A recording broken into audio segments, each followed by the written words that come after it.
listening to you, Greg. All right, I'm not taking Yeah, camaraderie. it personally. Are you willing? You can sit wherever you want. What? No, I was here last week. Things that it wasn't. It was 2 times. Both of us were gone, I think, the 2 times ago. Okay. Well, we weren't together, so Comes from rest. you were in Maui and I was up north. Oh, you were on one of your sabbaticals or vacations, whatever you call them. I do enjoy life.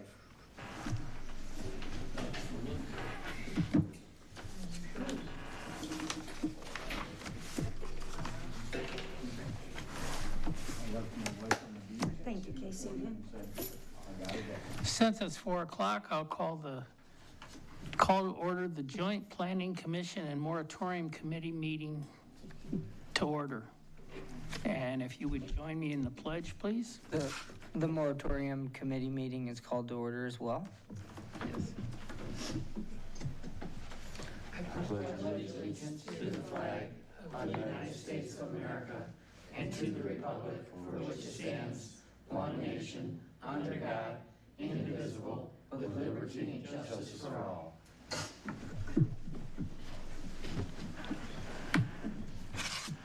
Okay, first item on the agenda is to approve the agenda. Do we have any changes or anything that we want to add or subtract? Then I would entertain a motion. I move that we approve the agenda. Support. Okay, all in favor? Aye.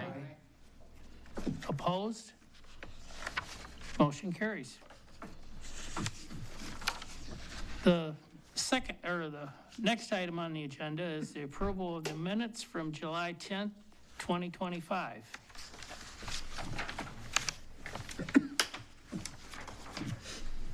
Any comments or changes in the minutes? Then I would entertain a motion to approve the minutes. I make a motion to approve the minutes from July 10th, 2025. Support. All in favor? Aye. Opposed? Motion carries. We don't have any new business, but we're going to move on to old business, which is Best Ordinance Workshop.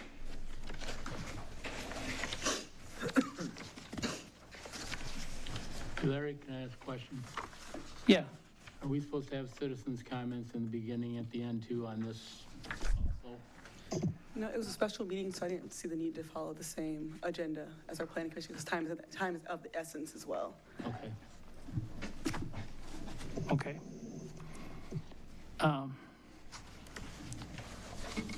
Guess I would open it up to comments about the best energy storage. I can give a refresher because it was 2 weeks ago. We spent a lot of the time last meeting discussing the decommissioning plan, making sure that we don't have any triggers at building permit issuance. Because as Catherine said, they may not be required to have that. We also discussed changing the increase in energy capacity plan that we had. So that was amended. In your packet, you can see a lot of strikeouts, and all the corrections that me, Catherine, and Kyle made are in red. Just to recap, during last meeting, we left off right at the discussion of zoning districts. So just to give a recap. Okay. I would open it up for comment.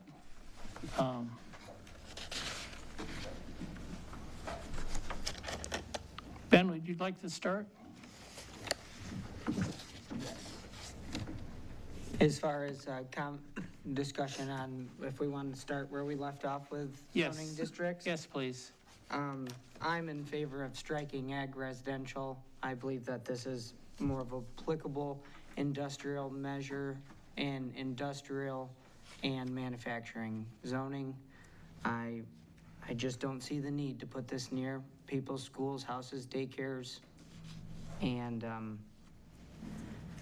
And through my research, battery energy storage facilities, they can be pretty condensed, say 50 megawatts, it goes a long way. And I think that if we were to keep ag residential, I think that we would need to differentiate our setbacks in those zones to very stringent setbacks. And if we were to have industrial or manufacturing zoning for those, maybe those setbacks could be a little more practical. So that's what I have on the take for that, but I'm highly in favor of just striking that from the useful zoning districts that are permissible for this application. Okay, And as well as through the presentations that we've seen, it was identified that the northeast quadrant was where this was gonna go. In the moratorium committee reviewing the master plan, although some people could say, you know, you don't have to follow the master plan, I just see sometimes we do follow the master plan, sometimes we don't. And I think it would be good for this township to decide what they're gonna do, if they are gonna follow the master plan or not. And at this time, this application doesn't fit the master plan for that part of our township. okay, thank you. Thank you. Craig? I also agree with Ben about the master plan. I think this could be utilized in other areas possibly. This is a pretty decent piece of property to get people to come into this community. Okay, thank you. Mr. Amos? Don't have anything at this time. Sandy? I would like to hear the input from the rest of the people that were on the committee. That's, you know, they were the ones who did all the study and were at all the meetings, so I would like to hear what they have to say. Okay, thank you. Joe? If that suggestion is pursued and if agricultural is removed as a permitted zone, it would address, I think, the concerns that I have had to date. So I guess I'll see how that moves. If we keep it in the agricultural zone, then there were some other suggestions that I had, but let's see how it goes. Thank you. Ms. Cherry? Christie? I'm actually was on the same wavelength with you about the options. That if it is in agricultural, to make those setbacks better. They did a good job, but just let's make it a little bit more stringent. And then like you said, for the manufacturing, a little less stringent. So then that would be more appealing, I think, to whomever would be coming in. So, but that's my take on it. Is to keep that in there and to make to adjust as needed. Thank you. Bob? I'm not for taking it out of agricultural. We put it in agricultural for a reason. Some of it is because you can get some greater setbacks because of the size of the land. We did not want it in light manufacturing because that's where we want the jobs to come in. The setbacks, we can work with some of those, but we already have setbacks that are stricter than what the state is. I'm not for taking it out of ag, In the master plan, yes, but that's just a guide. It's not written in stone. So we spent a lot of time looking at this when we did this, and we put it in ag for a reason. Thank you. Amber? I think that I am in favor of removing it from ag as well. I think it's the simplest solution, and it keeps it, I think it's the simplest solution. I don't think that ag land in our community makes sense for this kind of a project. I would not say that is true in all communities. Communities that have larger ag parcels, it might be relevant in that community, but I think we have to think about ours. That said, if that's not something that we could come to a consensus on, I do like the idea of incentivizing industrial by making the setbacks more desirable there, and then ensuring that we put something more significant on the ag land. So that would be kind of the compromise middle ground, I think. My question would be, what type of setbacks would we look at? And I think that it got brought up in our last meeting, of considering similar setbacks to what a residential property requires, which is setbacks by megawatt. So like a residential home, I think somebody's gonna have to tell me what that is or remind me, but if we required that same mathematical equation, applied that same logic to the megawatts of this project, which seems logical, because I don't know why we would require one thing of a residential property and then something different of something of this size that potentially poses greater risk. But I'm not as well informed to be able to speak to those exacts. But I would be, I could be happy with either, because I think that it would take care of the concerns that we have, either way. Thank you. I believe the residential is, from my recollection, is about 25 feet setback. But that's per megawatt, right? Yes. And I personally think that we should take it out of the agricultural. I don't, that's my own personal belief. I think that would solve 90% of our community's issues, and make it more viable for us as a community. And however, if we went the other route, I do agree we should put stricter setbacks on agricultural and less strict on industrial. And from there, I guess we'll move on. You want to talk now, Sandy, about it?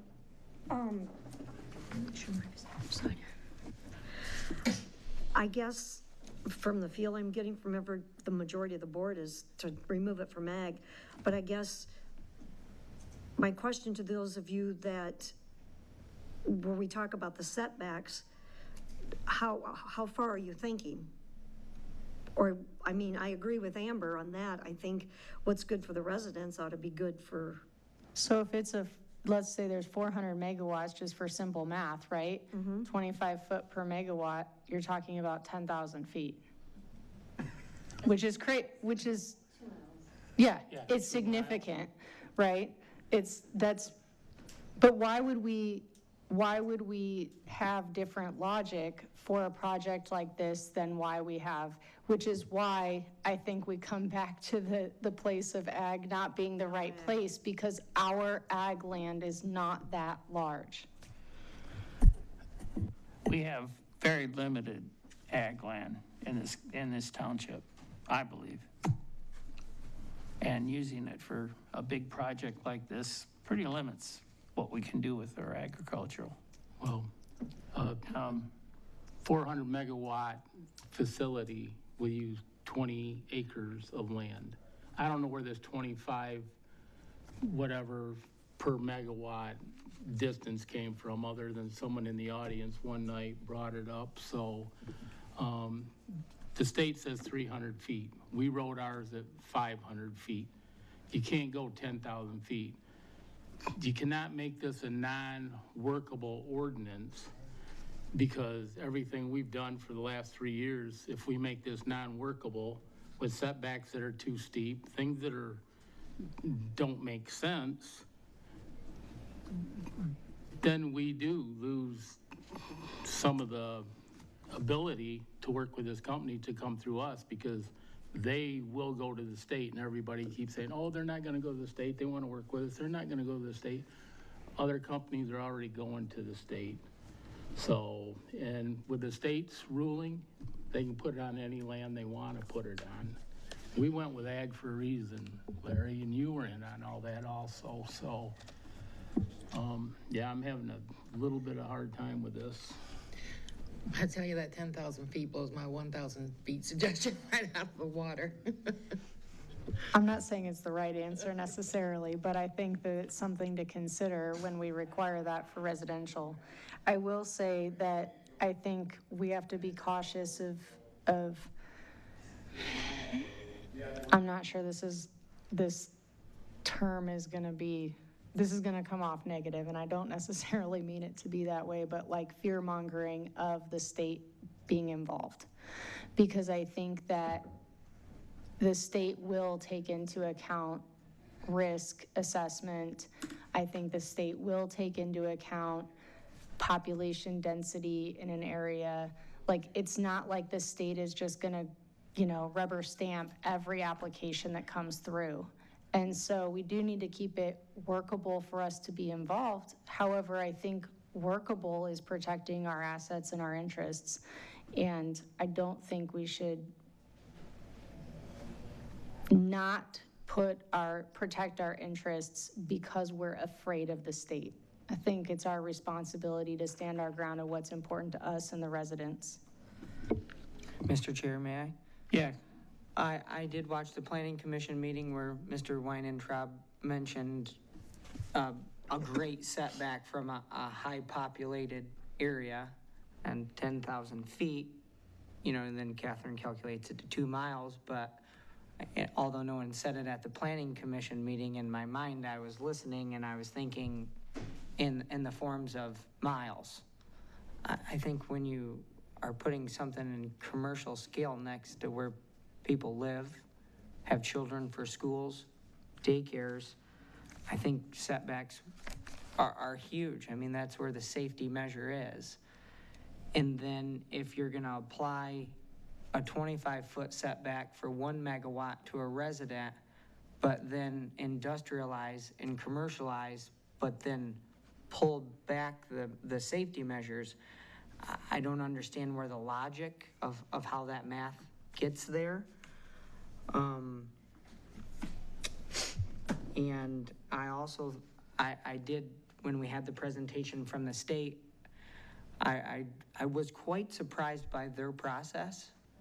And I feel like in the funding stages of where things are with renewable energy and with a new election where the pressure's kind of coming down, if these things were being expedited, we would have them all over the state. I mean, if it was so easy to go to the state to have them, Michigan would have a lot of them. And they did specifically say that it is a holistic approach at the state. Just because it says 300 feet in their law, they are going to look at all factors. And from a large state agency like that, I was impressed that they would have a holistic approach of looking at that. Thank you. The lady from the state was the #1 person that runs that department. And she indicated that there's a lot more goes into it than just whether it's yes or no. They have to give other areas that they looked at to put it. They have to do a great deal of research and bring it to the state to be able to even be considered. Yeah, that wasn't, I mean, it's not even their 5th choice to go to the state to get it licensed. I mean, when that lady was here and discussed everything with us, it was very, very difficult to get approved through the state. So they're not just gonna say, hey, Well, forget you guys, we're gonna go to the state. Especially if we protest it, Yeah. She's very keen to that. Yes. And As far as- and as far as us having done it 3 years ago, things have changed so much in the last couple years that we have to relook at it to make sure that it is right. Our ordinance passed in October of 2024. That was 8 months ago, Yes, not 3 years ago. no, but you said it started 3 years ago, and it did. Yeah, and then we started And- discussing what the whole operation was and how it worked and doing all our groundwork for what was coming. But the one thing we did do is we buckled to their demands on setbacks. And I believe we shouldn't have. No, we didn't. Yes, we did. They told us what they would accept, and we went with it. Mr. Chair, may I? Yes, go ahead.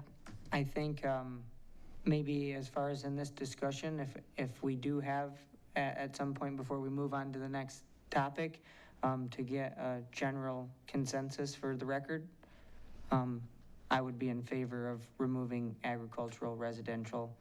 I think this township would be better off to be safe rather than not.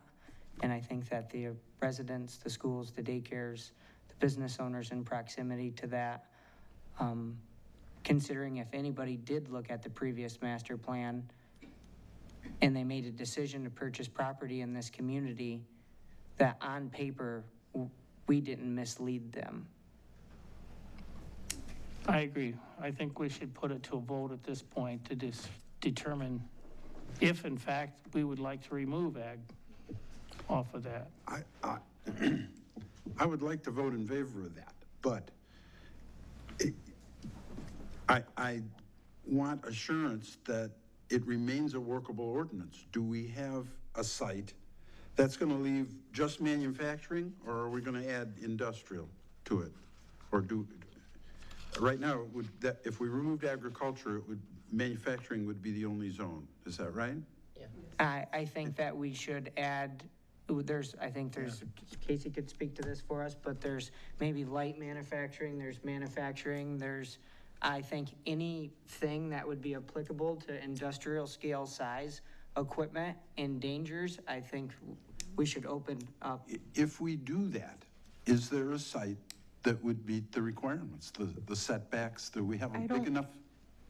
There was a discussion on the Murray property that Larry and Bob might be familiar with down by the dam. However, while it was viable, a few years ago it became not viable for a project like this due to the fact there is no substation down there. It's not active anymore. So the only other parcel that was... There's a substation close, isn't there? I believe it's no longer functioning. I thought that was the case. Oh, Is that the okay. case, Bob? Yes. But I don't think that that's the planning commission's problem. That would be the Correct. person Right. coming in. That's not the community's problem, and No, so absolutely. There just needs to be a site somewhere. it's desirable. Otherwise, it's for not a them. workable ordinance. I mean, It's desirable for them, but it doesn't, I mean, I listened to that moratorium meeting, and they said it was desirable. It didn't mean that they couldn't do it without one, it just was more cost. right, it's not ideal. Correct. And that's not our problem. Correct, I agree, and I also think that, yeah, I'll just leave it at that, agreed. Mr. Chair? Yes. And I also have heard business people say everything's for sale. So in fact, if a developer did want to pursue and they did need to buy property or a business and they were that eager to come into town, then perhaps they could purchase the space that they need. I'm not sure that it's our job to pick the site and make sure it's available for them in an open marketplace of if they did want to come in, they would need their real estate agents to find them a parcel. Yeah, okay. I understand what you're saying. Actually, as a planning commission, our job is to set the areas that we want certain things to be by not telling them where to put it, but making it so that that's where that goes, or that would go. Well, the master plan is a pretty critical part of those Yes, decisions. it is. And with the training that we all went through, the master plan even hits home harder. That's why we need to look at our master plan more often and follow that direction or blueprint. Any other comments? Do we need a motion to vote? Like, yes, easier that way? I think so. Now, of course, this isn't binding. It's just a recommendation, right? So Yes. if the moratorium committee and you jointly made a recommendation, then that could go to the planning commission, and if it's appropriate to start the text amendment process. Right, and we were going to do that with like kind of all of this together anyway, right? So I think just for consensus of Casey's time and effort of making adjustments and everybody else's that's involved, we should decide, do we have a consensus on removing ag? So I guess not a motion, but Just, A motion to recommend? It could be a motion to take ag out of the ordinance. Are we going to include adding additional zones? Or you say there's, Maybe that could be our next conversation. or however you want to. I make a motion to recommend the removal of agricultural residential land from the Support. battery energy storage ordinance. Support. Okay, I think we need a roll call. Joseph, would you do a roll call for I'll me? say, I can do, I have it written out already. Okay. That would be easier. thanks, Okay. Casey. And so it's, yes, So the motion is, yes would be to support removing AGR from the zoning districts that allow the battery storage projects, to amend the ordinance to do that. Before we actually do the roll call, I was trying to say something, so I Sorry. apologize. Yeah, go ahead, Christie. Well, I have my own opinion, and I'm entitled to that opinion. I will try to understand and accept the majority if need be. But I do want to see other options. It can't be just manufacturing, so I'm glad we're going to have the discussion after the fact. So, thank you. okay. Bub, No. Amber, Yes, Joseph, yes. Larry, Yes, Sandy, Yes. Greg, Yes. Ben, Yes.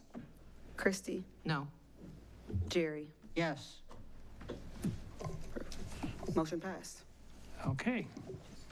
Now, let's start talking about where else we would like it to be. Perhaps, Casey, do you think we could roll that article here? Jim, would you help her? Does it take two people? Jim's gonna help her. I didn't think I should get up on camera and showcase my outfit. Shows you're working, baby. Says you better change that. I've had a long day. My heat's stuck on in my truck. 76 acres. Been bad. Windows open. I got poison ivy. And a substation. Neither did I. But it's there. So now you want to get the lines running. I heard it poison, you shouldn't have it. Substation. Really? That doesn't help me, Casey, would you enlighten us a little bit? Yes. Oh, no, here we go. Dowel. Okay, so I can go over. You know, so I don't know. Gather around. Yeah, we can start a fire. Everyone doing I can go over our industrial districts. We have two main ones, light manufacturing and manufacturing. Manufacturing is that heavier, noisier, a lot of semi-trucks in and out. Light manufacturing is usually calmer, like landscape forms, a lot of employees, but not as heavy, industrial, making noise and lots of racket. As you can see down here, is this Midlink, I believe. Midlink is that heavy manufacturing, or landscape forms is LM. We have pockets. LM is that light gray, pockets around here. We also have conditional manufacturing, and light manufacturing doesn't really affect us unless we wanted to put conditions upon wherever they came through. It's not a rezoning, so never mind. And then we have a restricted industrial district. I have no clue where that is. I think there's only one parcel that is that. I do not know exactly what that entails, but Where is that parcel? right here, this really, really light gray one. Okay. Over on Cork and 26th Street where Jerry used to work, Intercal. And so it is restricted. I just don't know exactly what the restrictions are. But those are the only other two, or I guess three, industrial districts that we have. So where are the substations on those? I do not know. That's a good question. We tried to do, Yes. ML. we tried to do a GIS What's that? curie of it, and we What's on- could not. What's the side It's road? on ML between 26th Street and 28th Street. ML 26. By Sorry, the not old from Green here. Meadow.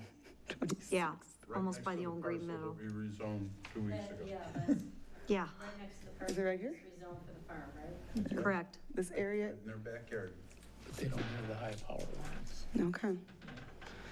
So mhm. I did meet with consumers and he identified that one, the new one there was the one that moved from the Morrow Dam. Okay, So they moved it. gotcha.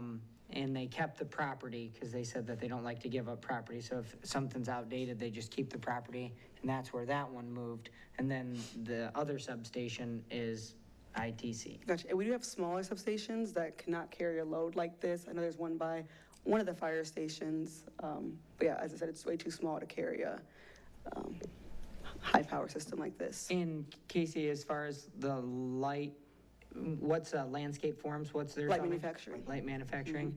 So that is kind of back to being populated near residential dwellings, right? Correct. Well, I think one of the only. Is that the only parcel in that light manufacturing that's close by homes, or is it kind of all? It's kind of all. So as you can see, all the gray is just surrounded. This is, I think, multiple family district. So it kind of is the only out the way one we have as far as heavy goes is that mid-link. But yeah, as you can see, it's all pretty much, this is the cluster housing right by manufacturing. This is heavy manufacturing right by Shadow Lane. So it's very mixed throughout our township. Where is the Bells in the Flower Group? Where is that parcel? Is that it? I think it's that light gray, It is like manufacturing, so it's somewhere. further out, right? Right in there somewhere, right? Where's the, Just on the other side of Morrow. so it's somewhere in here, right? Yeah. That? Further back, there you go, right there, right there. Yeah, that's Bell's.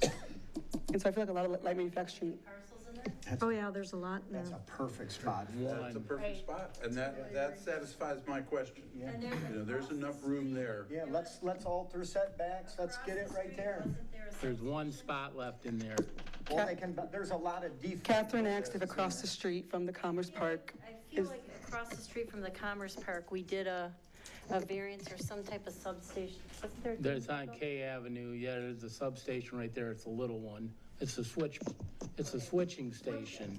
Now, on some of this, because obviously batteries and storage containers would be heavy, Well, no, we it's would down want the road. It's on the other side. to kind of come along, I know it'd be a little bit forward thinking, but we would want to know, like East Main, is East Main a Class B road?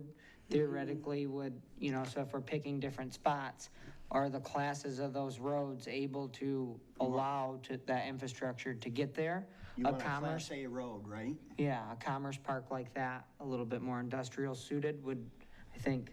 I would imagine, I don't know the status of that road there, but it's M96. Right, isn't it? that's what I'm- It's gotta be, I would, That's what I was kind of indicating. Class A, my guess, but I don't. It's a Michigan road. So, question on the setbacks. If we incentivize there, right, they can't be less stringent than the state, but can be more, right? So we could just drop to the state required setbacks if they go into the manufacturing or the light manufacturing, right? And that makes it more simple. You could even consider, again, if we're thinking that this might be an additional cost to this developer, like, is there a break on the financial side of, I mean, I guess we don't have to incentivize it if we take out ag. We just make it what we want it to be. We don't have to incentivize financially. I was just trying to think about how do you make it, you know, because we charged, what, 2,500? 2,500, the state is 2,000, right?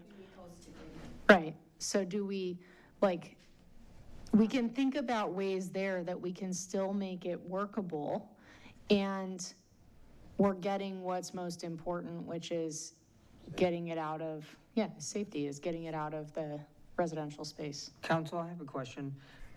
On large-scale utility renewable energy projects, are they allowed tax abatements? Or is that only for employment? Well, right now, for solar projects, there's a specific statute that allows them to ask you for a payment in lieu of taxes.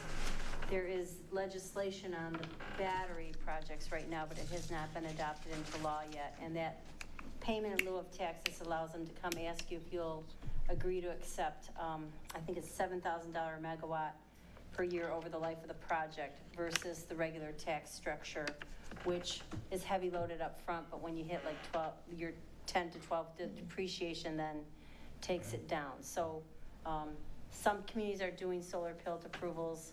We don't have that ability yet for a battery storage project. There is legislation, but it's not law yet. Does it qualify as, under the new Trump bill to write off immediately? I don't know the answer to that. I'm sorry. I have not studied that. Thank you.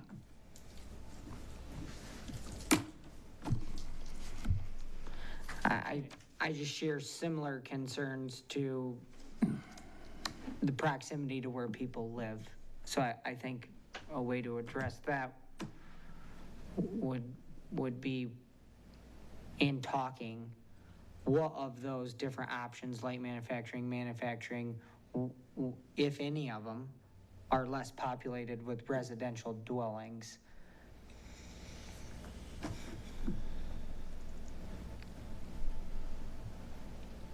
Really, you only got two. You got where Midlink is and where Bell's and the Flower Group. Yeah, well, Bell's, I think, was light manufacturing. Yeah, Yeah, and then Midlink is heavy manufacturing. right.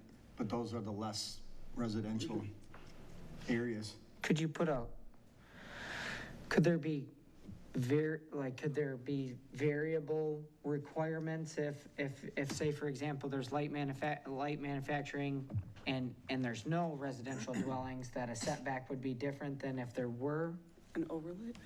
You could. What he's saying is, essentially, in the light manufacturing district, if there's no residential dwellings within X number of feet or adjacent or on adjacent parcels or something like that, then the setback is X.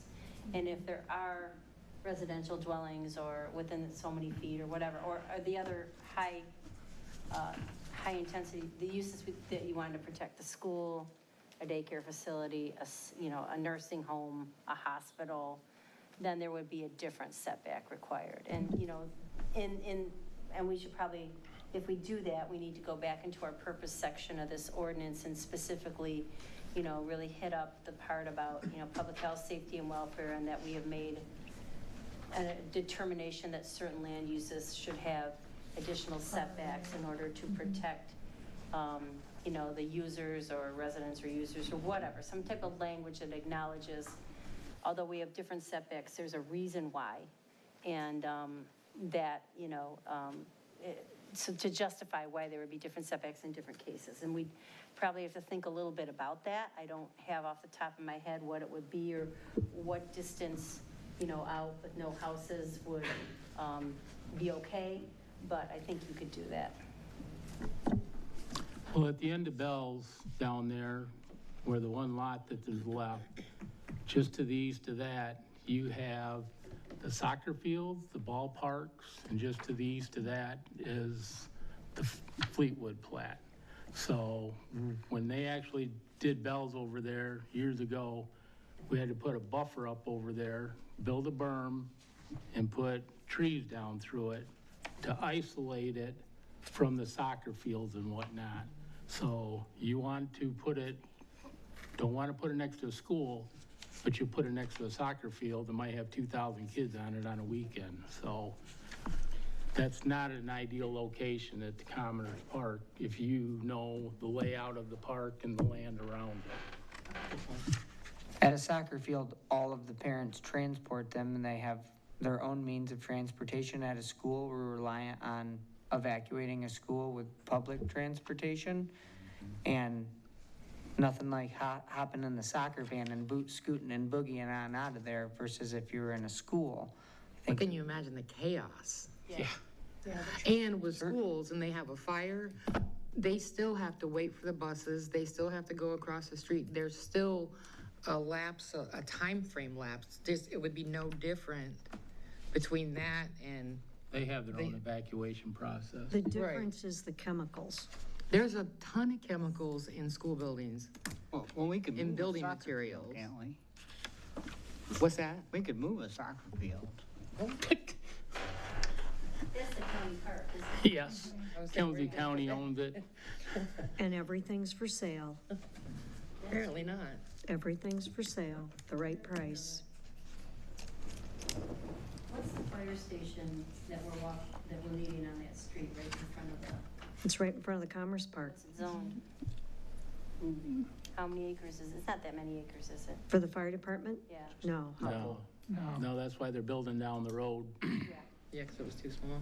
But there is on the corner right there, on an entrance into the Commerce Park, right there, there's an empty lot, plus the fire department.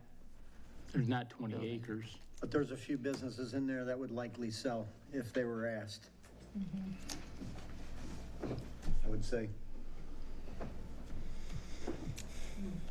But that is my concern when I did drive around the community to look at different districts of Comstock Township. And we have a lot of people that live a lot of places. And that is a concern. I think Midlink is great, but it's occupied and it's inside. And I did meet with Rob at Midlink, and I shared my interest that, of my idea, would those companies that are using large amounts of power, would they ever benefit from having, if there were a power outage and power were to be able to get jump-started for those manufacturers that would be so reliant on power. And he thought it was of interest, but, there's not a lot of space. Well, and they also wanted to put solar panels on the top of Midlink, and Rob said, or Bob Bridigan said, no way, we're not putting solar panels up there. So they're not that concerned with the electricity.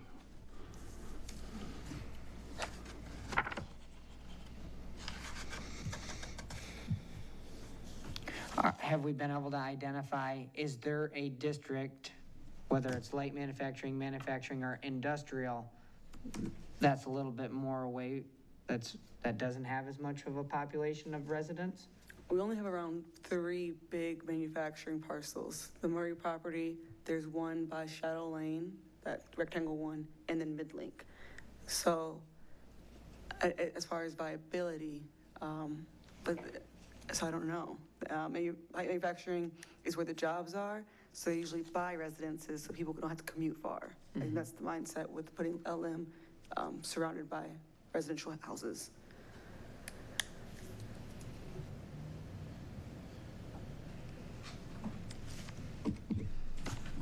So did we come up with anything?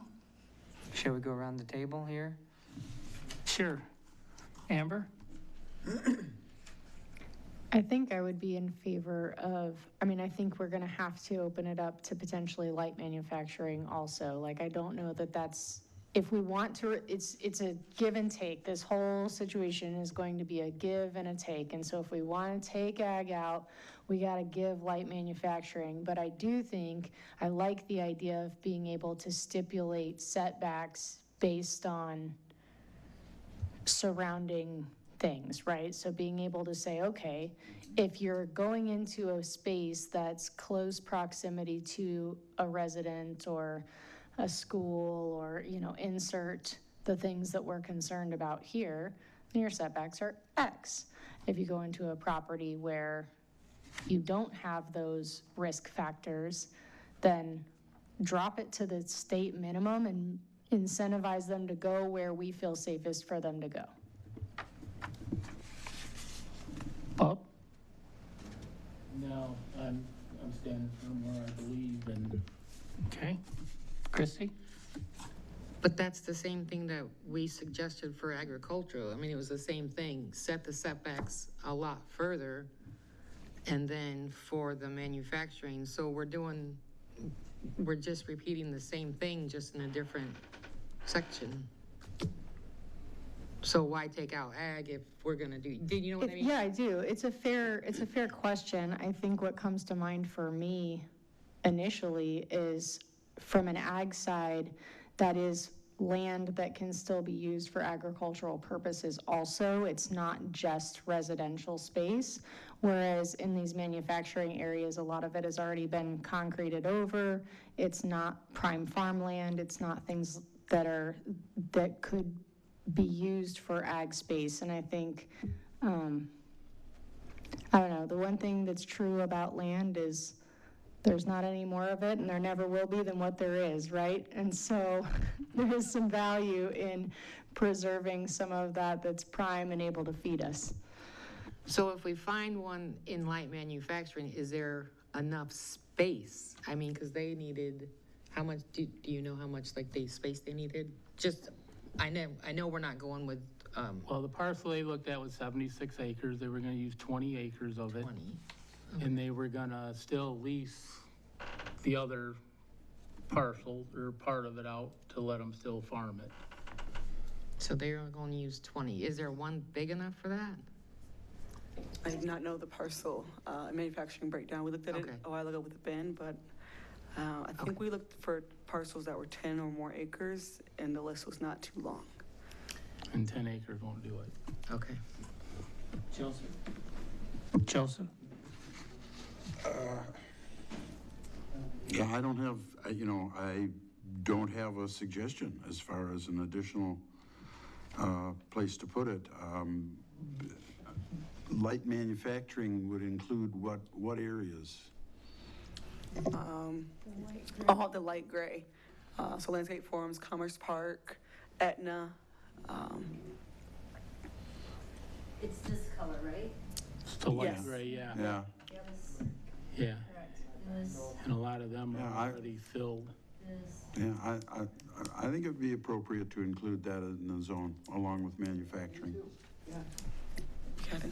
Where the old FedEx building was at? Yeah, absolutely. Yeah.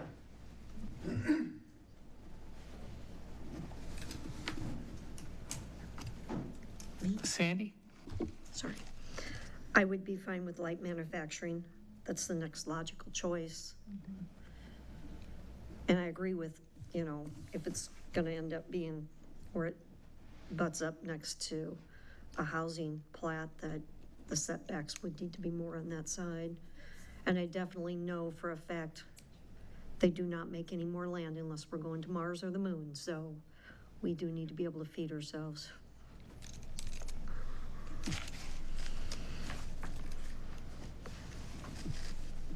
Jerry?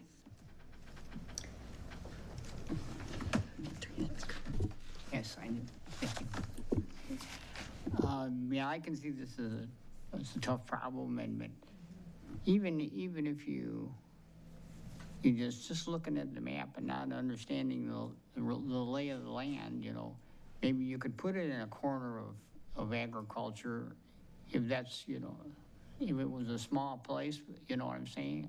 I don't know quite how to say it, but anyway, I think that this is going to take a lot of time. We're not going to be able to decide this today.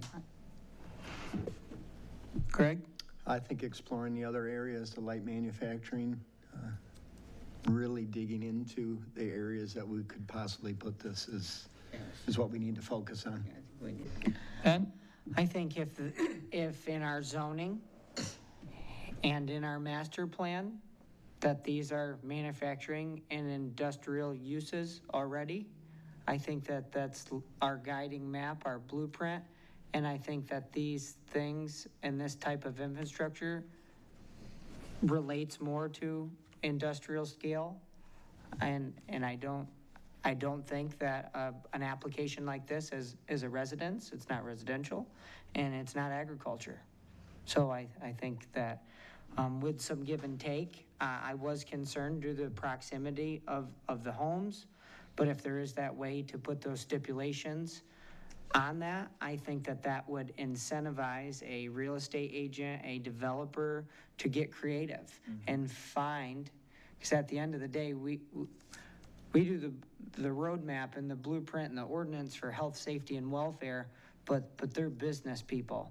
It's up to them to be creative and to find their parcels and to find where they can and where they can't conduct business. And if they need more space, then perhaps they could purchase it. Thank you.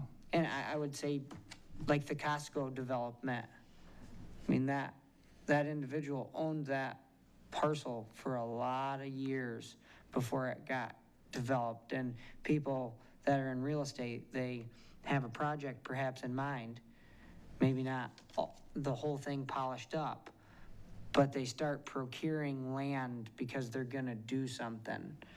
And they take steps to get there. I don't know that it just, you know, sometimes I'm sure it does, but there's steps to get to that path that they want to do. And then the opportunity cost of this infrastructure goes on these parcels, and what can we do with the ag land and stay true to the master plan. Thank you.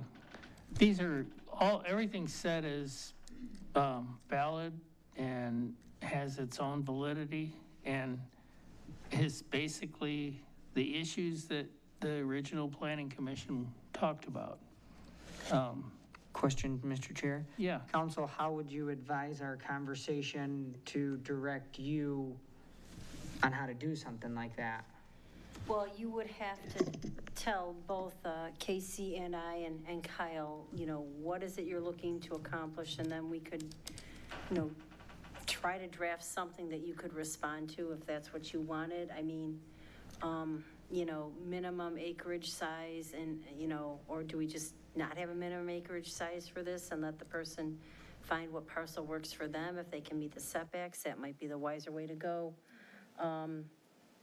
You know, if it's an M and LM, I would probably have Casey and Kyle look at all the parcels, not only that are out there undeveloped, but also that are there. What are the sizes of the parcels? Do we have some parcels that are 20, 25 acres in size? Or could somebody consolidate a couple of parcels and get to that? Because the point being, we have to make sure there's some place that this could actually work, or our ordinance will not be workable, okay? So we, you know, we might need a little bit of background work from Casey and Kyle, maybe working with the assessor or whomever, to figure out the size of some of these parcels, look at the ones that are vacant, look what's around the ones that are vacant, look how close, you know, houses are in proximity to something like the Commerce Park, and start to see if there's something we could develop. If you give us the guidance, you know, that we could work in and maybe give a few alternatives, I don't know. Vacant should also be the properties that businesses went out of business and maybe the building's still there. Yeah, really, I mean, honestly, I would look at parcel sizes in that Commerce Park. I would look at some of the other areas. Yeah, like if there's something that's out of business, I believe whoever made the comment, if you incentivize it, the realtors will figure it out, or the developers will figure it out. They'll figure out if there's a building they could acquire and tear down, they'll figure it out if they want to make it work. It would be conceivable to rezone some property into those zones to make more land available if we felt there was an appropriate parcel to do that with, or an area. It's possible, and, you know, even better if somebody offered a conditional rezoning, because then you would know exactly what you were getting. And of course, we can't require that, but if somebody was astute enough to understand that that might be easier for people to understand and, you know, see what they were going to get, it possibly could happen. I don't know enough about your master plan to know what those areas might be, but that's possible. That could even include a parcel that's currently agricultural residential. It could be conditionally rezoned. You know, we're going to look to our master plan when we go for rezoning. Good job on the training. Somebody mentioned they got it, they heard it. That's what we're going to look to when we go to the rezoning as one of the very important, you know, guidelines. But that's possible, yes. Another question for you, Catherine. We haven't discussed your strikeout and replacements that we looked at. Do you want us to take any action on that tonight? Yes, because I think Casey drafted from what we understood from your last meeting. Right. So if we've missed something, we would like to know that. But do we want to vote on allowing LM into? Yeah, I think we should wrap up this. Okay. And I will say one more thing. On the master plan, the brown is industrial. So that is what, if there was a parcel on our current map that's not industrial, that is what we're hoping to see, the brown. Where Where's the brown? On the future land use. All this color? Yes, Okay, so there, it's almost identical. in the same areas, almost, right? Mm-hmm. To expand it a little bit. That's industrial. Yes. So adding industrial essentially, because right now it adds manufacturing. Oh, no, so it would still, but I was just pointing out, because Catherine said rezoning, or just said rezoning, so I was just showing you guys where the. But would we want to title it industrial also in the ordinance, since that's the future use, or it doesn't matter? No, so Got it. this is the future land use categories. Remember, we have that zoning plan in our master plan that says this future land use category would equate to these zoning districts, right? Got it. Okay. I think we need a motion for LM. Do we have a motion? I make a motion to recommend adding light manufacturing to the best battery energy storage ordinance. Support. Okay, we'll do a roll call. Bub, No. Amber, Yes. Joseph, Yes. Larry, Yes. Sandy, Yes. Greg, Yes. Ben, Yes. Christie, Yes. and Jerry. Yes.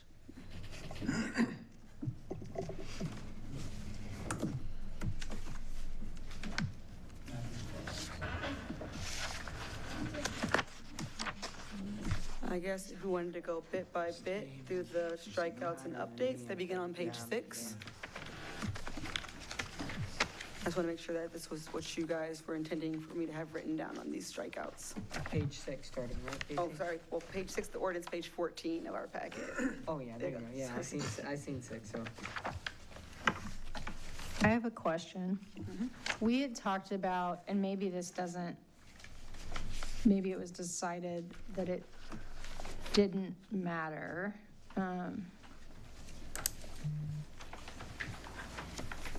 So for, on page 6, letter D, the township must be notified in writing at least 60 days prior to the bond or other financial surety is set to expire.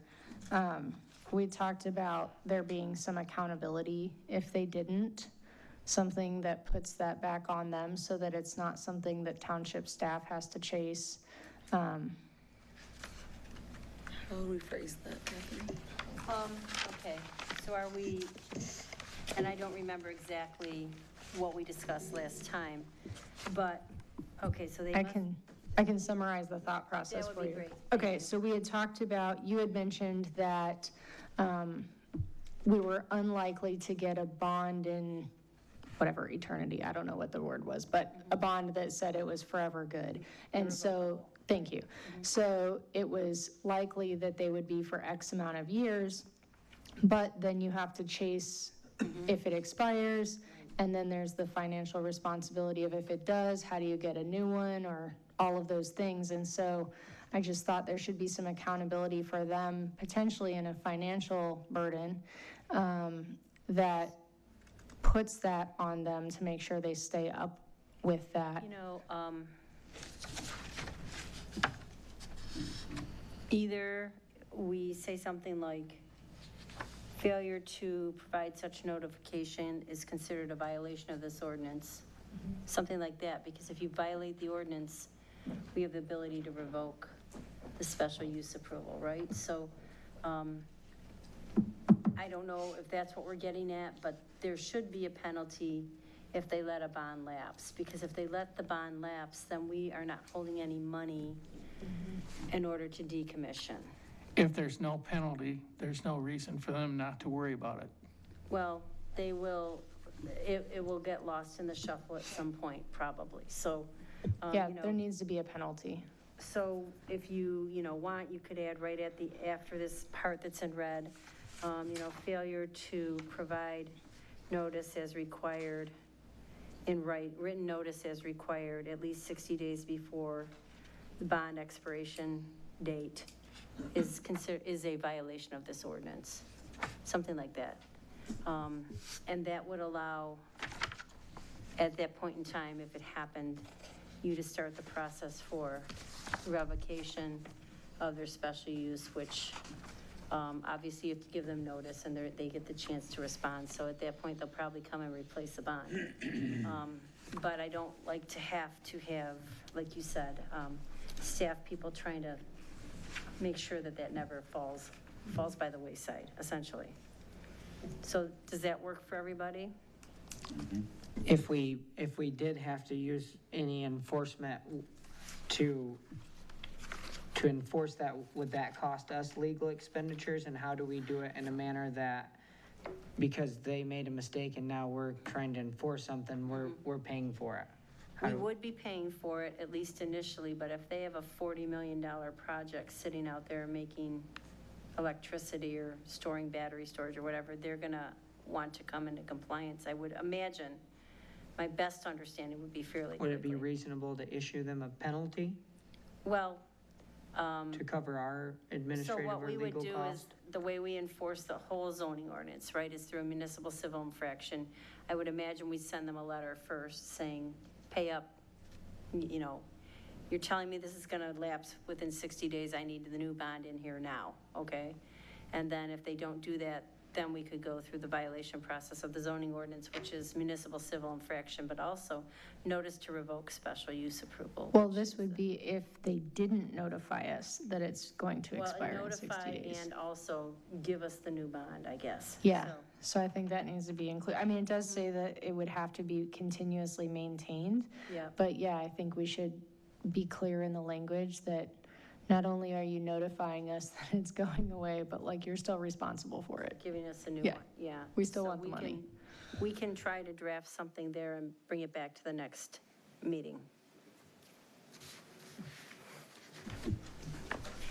Any comments other than those? What page are we on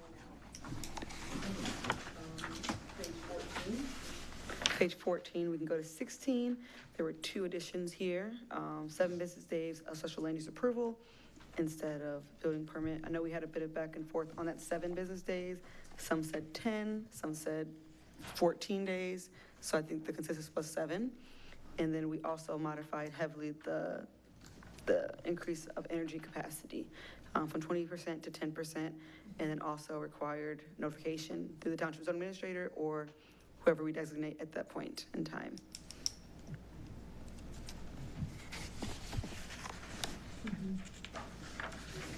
Any comments or issues with that one? Perfect, and then we completely struck out the number 20 we had that required building permit issuance, because as Catherine said, they may not require that at all.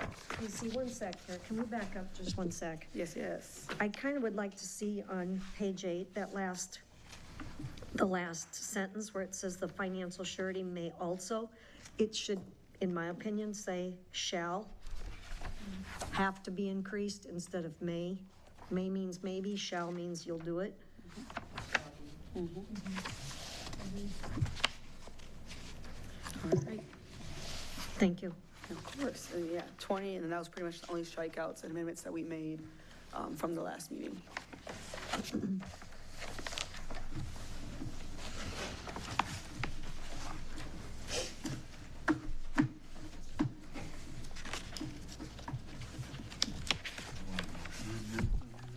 Do we need a motion for that? No, no, as long as that, I'm not sure. Sorry. As long as that accurately reflects with the revisions you've suggested, we'll make that for the next round of changes to this draft ordinance. And also, I think, you know, we can work on giving, if this is what you want us to do, some variations as discussed in the, you know, zoning districts. You might want to give us, I know time is of the essence, so I don't want to say more than 2 weeks, but, you know, if you set it for 2 weeks, we'll do our best to get it done within that time. I was actually going to suggest maybe the next meeting be a little longer away. That gives them time to I address would it. like that, but I just want to mention that, you know, some of the township board has said they have already repealed the police power moratorium, and they are looking for us to move forward on this. There's concern that the project that is a possible project might go away or go to the state, but, so I'm not saying anything other than that's a possibility. So you all do whatever you want to do, but there is that sense of timeliness that is out there, kind of laying behind everything. That would be my concern is, I think we've got to, I think if we want to move forward with some of these things, we're going to have to do it soonish, to be specific. Mr. Chair? Yes. I do believe time is important, but I also believe doing it right is the most important. So within the reason of what Catherine can provide to us and do it right, I think that that's all we can ask for. And the township board entered a moratorium and they ended it before the work was completed. Casey noted the next planning commission meeting's not till August 14th. Ooh. We could do a special meeting the 7th, because that's 3 weeks from now, but the 7th is 2 weeks. Would that give you ladies enough time? Yeah, so what is being requested of us, just to make the amendments? Well, I think what's also being, they're not quite there yet, but I think they're gonna request that we look at the LM zoning district, the M zoning district, size of parcels, how many are near residential or other types of land uses that you might want to have extra protection for, and discuss various setbacks. Does that sound accurate? Yes. Okay, so that's a lot of legwork for you and Kyle, and yeah, working with the GIS system, the mapping system, getting that information. And then maybe we could even look at like just some parcels in the Comstock Commerce Park and saying if we did various, setbacks, what it would look like. Is there actually a site that's possible to be developed? That type of thing. Is that what you're kind of Yes. getting towards asking So us we to have do? an idea of what we can do and where we can do it. That can be done. Can I ask a question of just all of us is there anything else besides, I mean, I know that's the hot button issue, right? Those are the big pieces. Is there anything else that we have concerns about at this time so that we can be thinking about them prior to that as well? I really like the additional studies in the ordinance for Ida Township.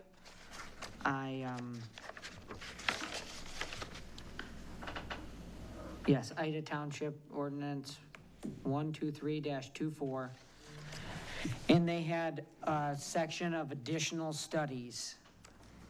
And the first one is a visual impact assessment, a technical analysis by a third-party qualified professional of the visual impacts and the proposed project, including a description of the project, existing visual landscape, and important scenic resources, plus visual simulations that show what the project will look like, including proposed landscaping and other screening measures, a description of potential project impacts, and mitigation measures that would help to reduce the visual impacts created by the project.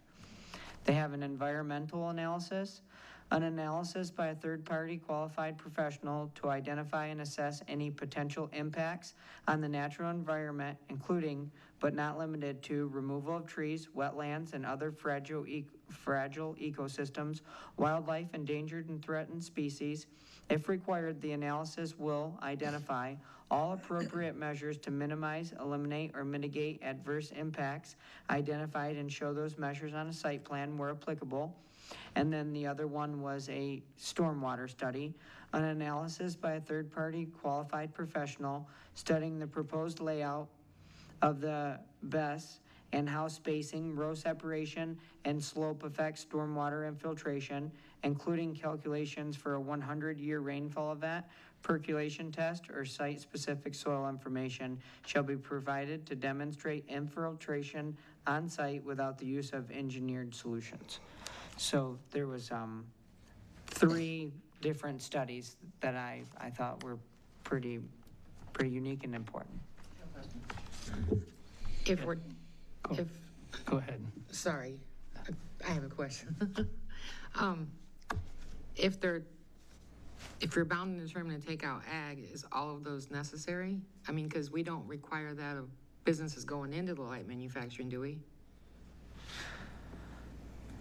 I think that's a good question. Okay. And as I was reading through this, but you kind of go back to, in that LM, maybe the give and take of the LM would be to have this just as a protective measure. I just feel like this is pretty new for everybody, and I'm not sure we would not want to do enough. I think, and if you are in proximity to other parcels, you certainly would want to mitigate your water. I can understand like a couple of them. Yeah. But there was quite a few. Those come in with a site plan review, most Correct. of them. I was gonna say, yeah, if we're talking about stormwater Yeah, that's management, all and site drainage plan and plans, review. we kick that over to Michael Preston, probably knew of anyway, and he does a very in-depth stormwater calculation, and is required upon site plan submission.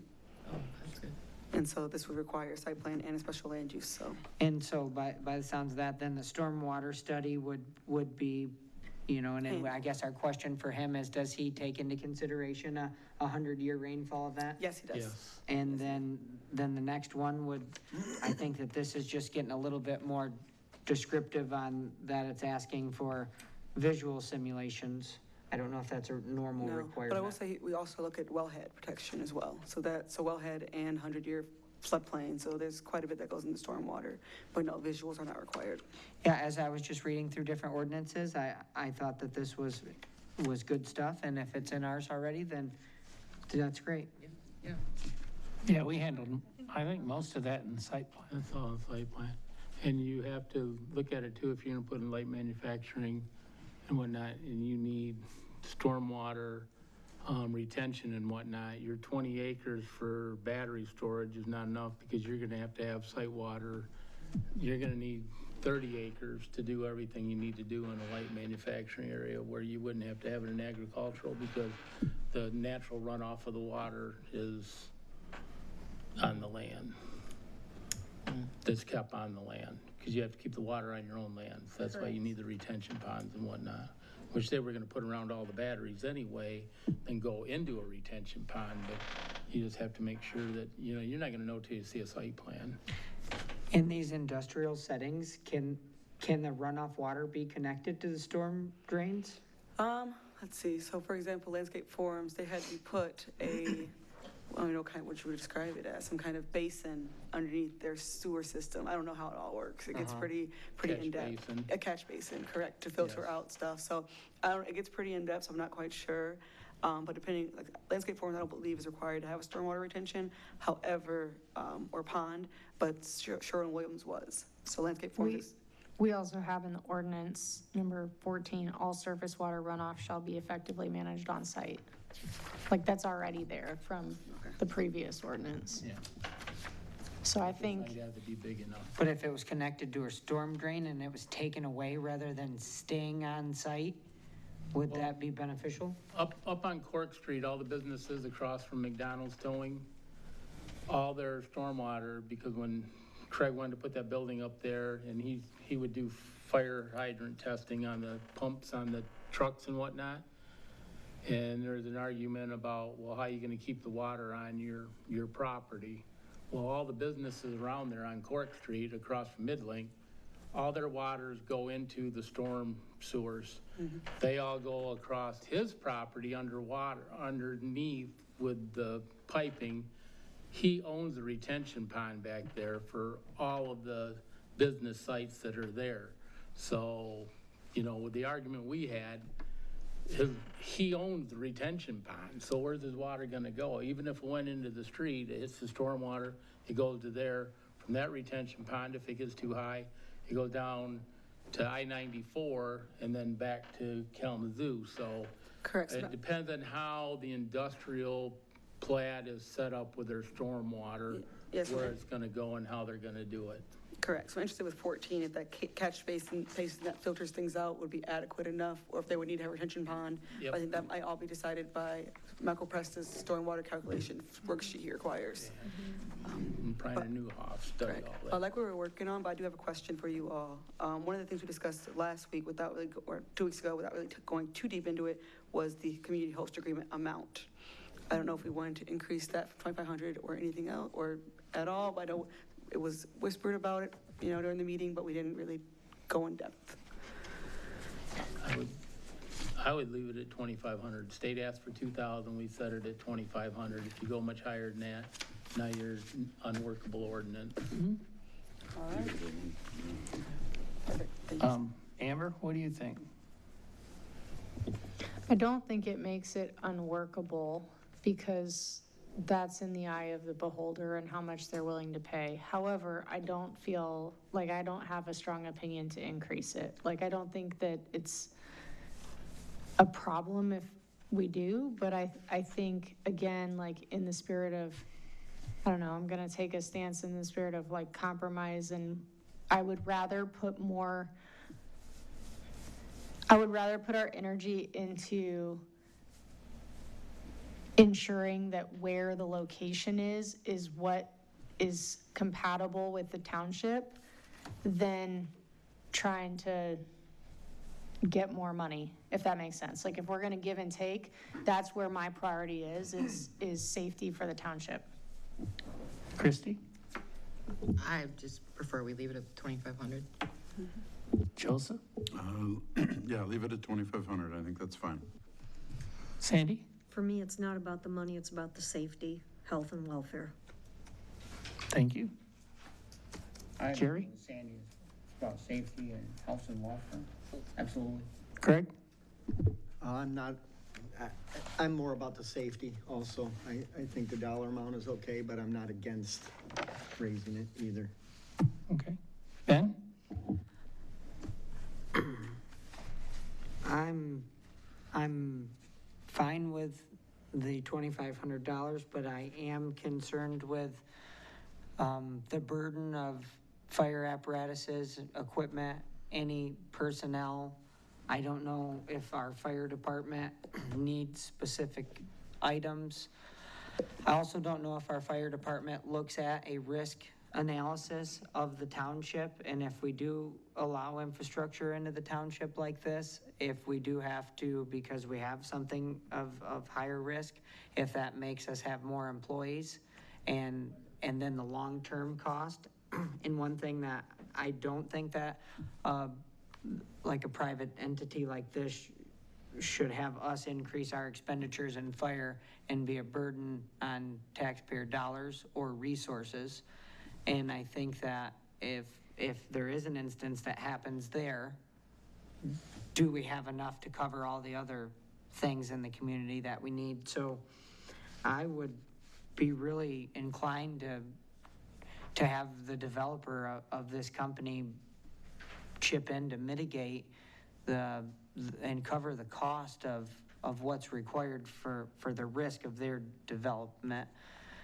And I've even thought of, if it's a large facility, just like Pfizer has its own private fire department for its own use, I wouldn't be opposed to seeing, if it's in the 400 megawatt especially. We've seen the wind speed calculations on how far it can get there. And if a private developer had the liability of their own apparatuses and depreciation of that equipment, and then as well as being able to get there faster. And my biggest concern is, at the end of the day, if we get revenue from a development like this, at what point do we outspend the revenue that we just brought in? And who pays for that? Thank you.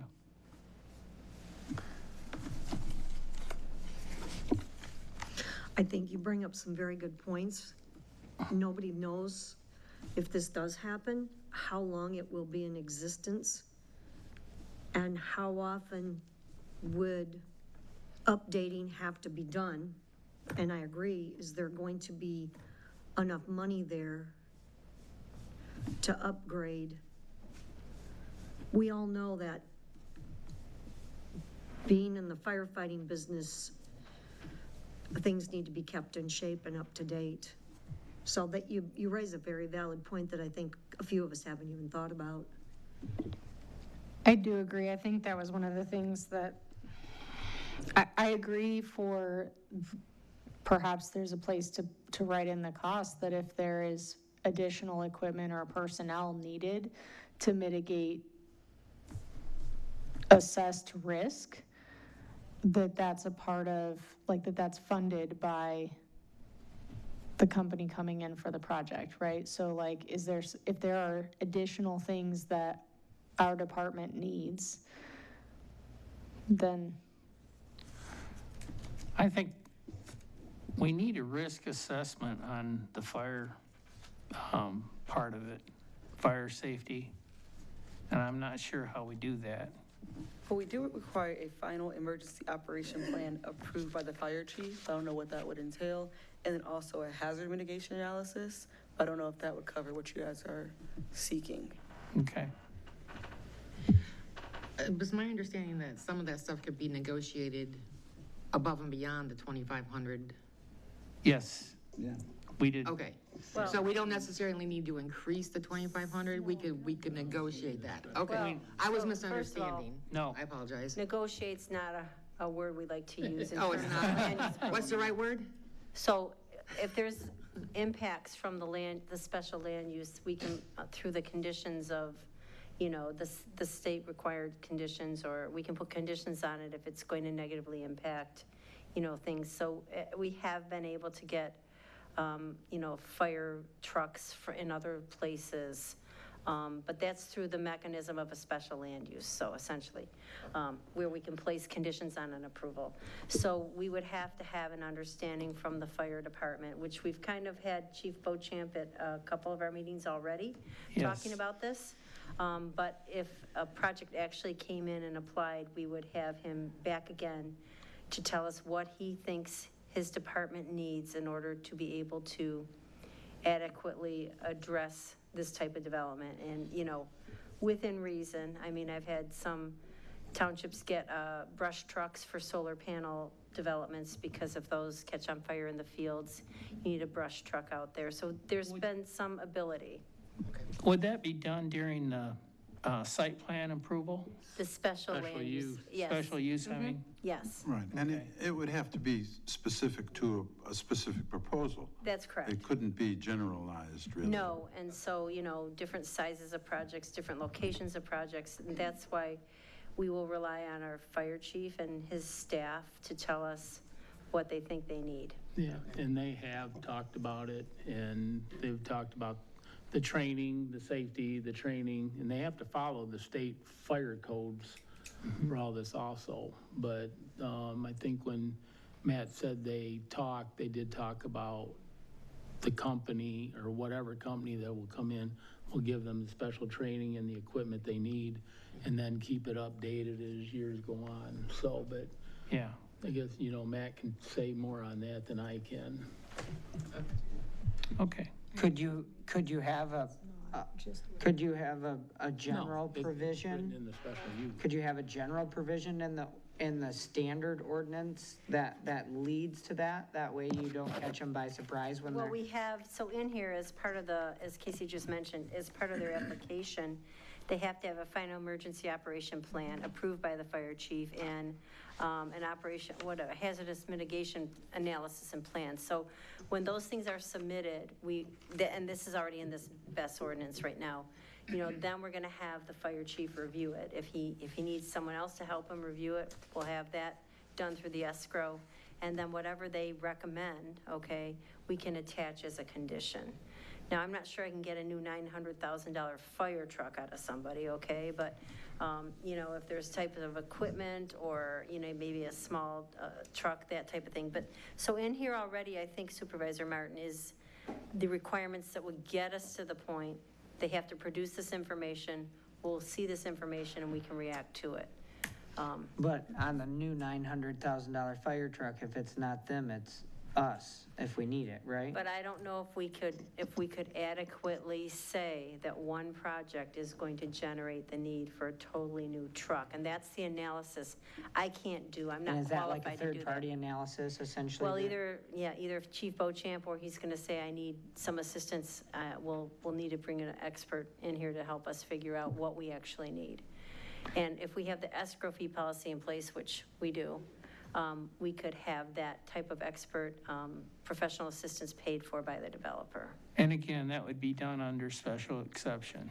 Yes, also, as drafted in this ordinance right now, which says you would be a special exception use, either in, whatever we're going to say, LM, M. You have to produce all this stuff as part of your application. I apologize, I left when you were talking about the Ida Township and their studies. So if there's additional studies or things we think we need, it would be added here as part of the application process. But I think there's enough here now that would give us the information we need to have our fire chief and whomever else we need to make the decision on what type of conditions might be appropriate if it was to be approved. Thank you. Okay, on that note, I think it's going to be time to say final remarks and open citizen comment up. Because we have 20 minutes left till we, sorry to stop the party. No. I have a comment, I have a question. I think this brings up an interesting question about, when you have a fire and you have to evacuate within 2 miles, let's say, 2 miles of this fire, who's gonna pay for the police and the evacuation of this place if it's a manufacturing area and people have to leave this and they lose their jobs for a week or so before they can go back and all this kind of emergency, who's gonna pay for all this kind of services? Well, we are requiring that they give us a final emergency operation plan. And so in that plan, I would assume it's not going to be the township paying for anybody who's displaced. But we will have to look at that when it's submitted. I can't answer that question right now. But when they submit, and obviously we would ask the company, what is your plan? What have you dealt with in the past?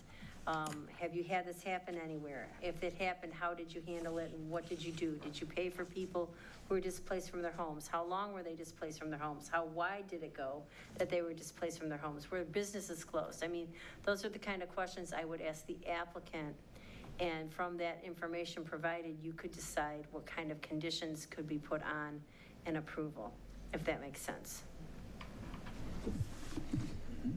Would they have to tell us exactly what happened?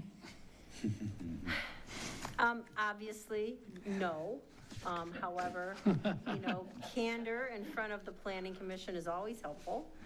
So, that would be their own business decision, whether they were truthful or not. Okay. I would entertain a motion to open citizen comment. No motion needed. Just next item. Okay. Okay, we're going to open citizen comment. A citizen may state their name, address, and may speak only one time for no more than 3 minutes. This time may not be given to another citizen to extend their time. The person speaking has the floor and no other citizen shall speak during someone else's time.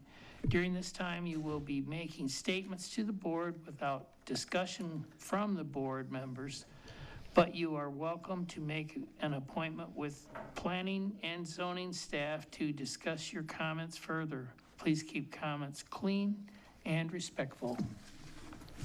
Okay, Tammy Keeler, Salary Street. When you were talking about that LMN property, there's like 3 big parcels over there. There's hardly nothing by these that's industrial. Over by the County Road Commission. They're pretty big lots. I think one said 60,000 by 100,000 feet or something. I don't remember. But in my opinion, that'd be a good place for it. There's hardly any houses or anything around there. You do have the trailer park down the road, which, and we will fight this to keep it away from the schools. I don't know. And there's just a question that I had. What planning commissioner comes in with somebody to put in an application for this BES? It's a proven fact that he is in cahoots with this man, and we all know who it is. I'm not going to mention no names. And we will fight to keep this away from our schools. The money doesn't matter. It's the public. It's us that should be voting on this, not you guys. To tell you the truth, We don't want it. The citizens of Comstock want Comstock back the way it was. You guys are sitting there yelling, oh, we don't have this money for this and we don't have this money for that. Well, quit wasting it.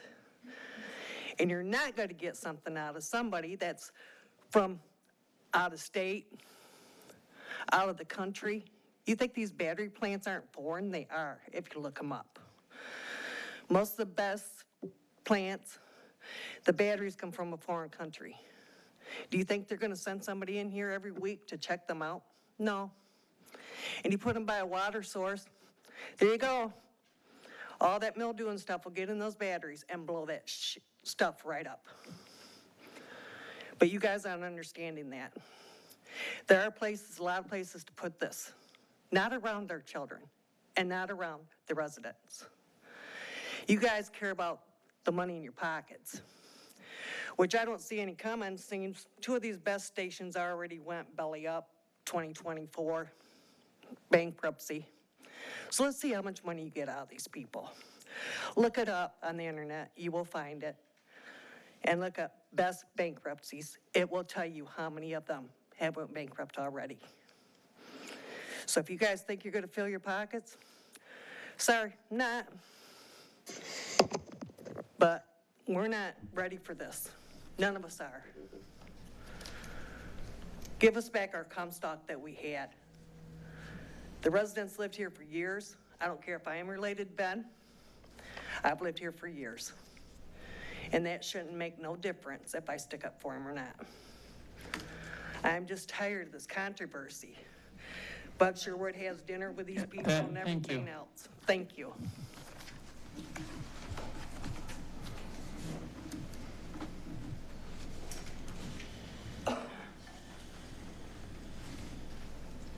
Hello, I'm Emily Murphy.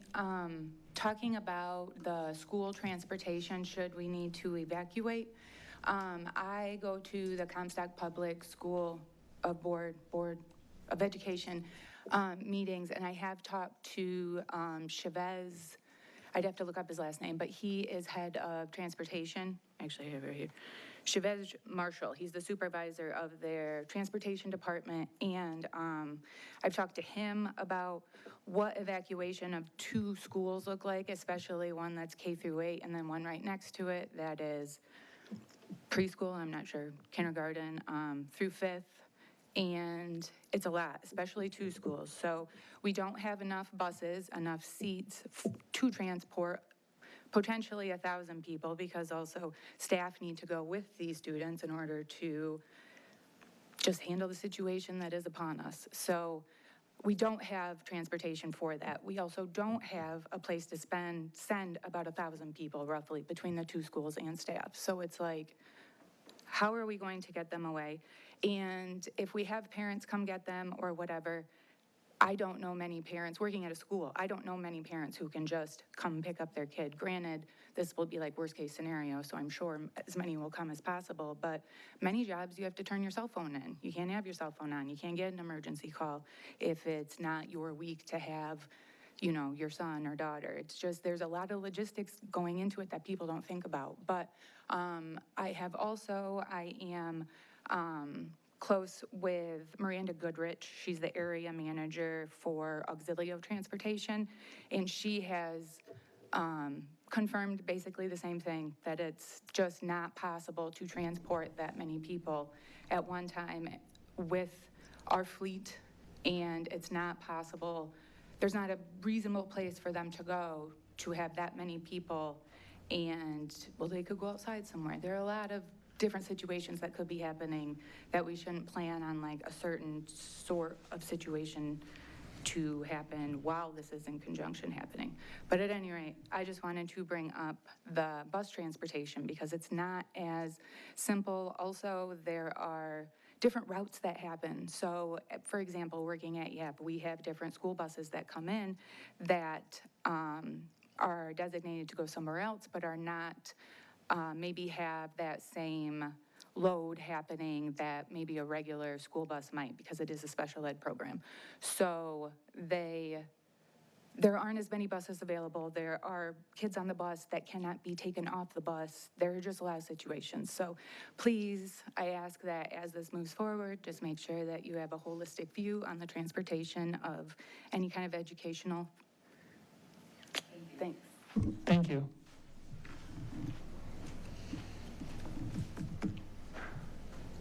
Anyone else? And I will close public comment. Casey, did you have something? Yeah, I did. Tried to play it off, but no, I thought you were gonna say close the meeting, like, not yet, can't close it yet, but, if it's okay, can we move on to the next future action item? During last meeting, Amber asked if Vevay Township, the other township the township at the MPSC application came through, if they had a workable ordinance. I was curious, I did reach out to them. I have my notes here, 1 second. They said they did indeed have a large solar energy system. They worked very closely with the Ranger Solar that applied to the state for about 2-3 years. However, Ranger Solar wanted to also go into 2 different townships. So the project that Catherine told us about 2 weeks ago crosses 3 townships, and they ultimately decided that working and trying to collaborate with all 3 townships would be impossible. So even though they worked with Vevay Township for 3 years, they decided to go to the state because the coordination tactics wouldn't work out that well. So yeah, I thought that was a good question, so I wanted to let you know. And then the next item would be next meeting. August 14th is our next planning commission meeting. That's 3 weeks away. Do we want to try and get one August 10th, even though it's not a PC meeting date? What did you say? August, what's the, yeah. Is 7th, there we go. Is everyone available on the 10th? Oh, the 7th, yeah. 7th? Yes, the Thursday. Okay. I'm not, but I'm okay. I'll be out of the state, sorry. 7, cancel 14th. To which one?